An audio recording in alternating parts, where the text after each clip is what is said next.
അതായത് നമുക്ക് അഭിപ്രായങ്ങളുണ്ടാവും. എന്തഭിപ്രായം വേണമെങ്കിലും നമുക്ക് പറയാം. കാരണം നമ്മുടെ അഭിപ്രായം എന്ന് പറയുന്നത് നമ്മളെങ്ങനെയാണ് കാര്യങ്ങളെ നോക്കിക്കണ്ടു എന്നുള്ളതാണ്. അപ്പോൾ എൻ്റെ അഭിപ്രായം എന്ന് പറയുന്നത് അതെൻ്റെ മാത്രം അഭിപ്രായമാണ്.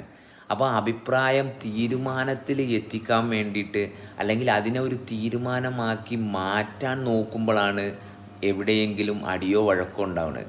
അപ്പോൾ നമ്മുടെ അഭിപ്രായം നമ്മൾ പറഞ്ഞ്, അപ്പോൾ അടുത്ത ആൾക്ക് നമ്മുടെ അഭിപ്രായത്തെ അഭിപ്രായമായിട്ട് കേൾക്കണമെങ്കിൽ അയാൾക്കും അതുപോലത്തെ ഒരു അഭിപ്രായം വേണം. അങ്ങനെ ഇല്ലാത്ത ആൾക്കാരോട് നമ്മൾ എന്തെങ്കിലും പറഞ്ഞു കഴിഞ്ഞാൽ അവരൊരു തീരുമാനത്തിലാവും. അപ്പോൾ നമ്മുടെ അഭിപ്രായവും അവർക്ക് തീരുമാനമായിട്ടേ കേൾക്കാൻ പറ്റുള്ളൂ.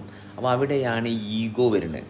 അപ്പോൾ നമ്മളൊരു അഭിപ്രായം പറയുമ്പം അതൊരാൾ തീരുമാനമായിട്ടാണ് കേൾക്കുന്നതെങ്കിൽ നമ്മൾ ആ തീരുമാനവുമായിട്ട് കേൾക്കാതെ ഞാൻ പറഞ്ഞത് അഭിപ്രായം മാത്രമാണ്, ഒരു തീരുമാനം എന്നെക്കൊണ്ട് അത് പറയിപ്പിച്ചതാണ്, അല്ലാതെ ആ പറഞ്ഞത് വെച്ചിട്ട് എനിക്കൊരു തീരുമാനം എടുക്കാനില്ല.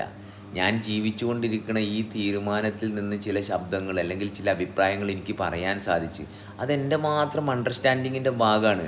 അപ്പോൾ അത് വെച്ച് തല്ല് പിടിക്കാൻ പോയിട്ട് ഈ അഭിപ്രായം പറയണ ഈ ഹോൾ സിസ്റ്റത്തിനെ പോലും നമ്മൾ രോഗത്തിലേക്ക് കൊണ്ടുപോകേണ്ട ഒരു കാര്യമില്ല.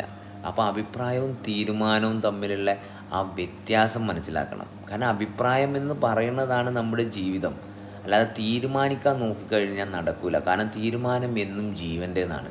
നമുക്ക് തീരുമാനിക്കാൻ ഒരു അവകാശവും ഇല്ല. നമുക്ക് എന്ത് വേണമെങ്കിലും പറയാം, പക്ഷേ ഇന്നതാണ് സത്യം എന്ന് പറയാൻ ആർക്കും പറ്റില്ല.